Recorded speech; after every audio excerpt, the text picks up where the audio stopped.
We can't remove that thing. We can't pull it out of you. We can't Yeah. cut it out. We can't inject something into it to make it go away.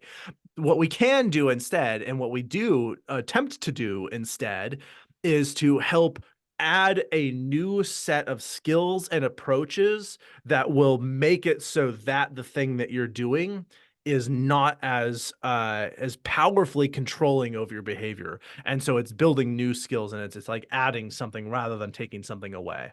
That fundamental difference is really what solidifies it all for me, that this does not, the disease model does not align with what even actually happens inside of addiction. I think that there are medical components, right? It does arrive in the medical space where somebody is experiencing significant severe withdrawal symptoms and they need medical Yeah. intervention to stabilize themselves. Like that is, and Yeah. that goes back to kind of the biology side of addiction, right? That piece is there, but that's one small part. And I don't think that's the active ingredient for treating addiction. Whereas like with something like cancer, the active ingredient is a medical treatment. It is part of a medical model to treat a pathology, to remove something from your biology.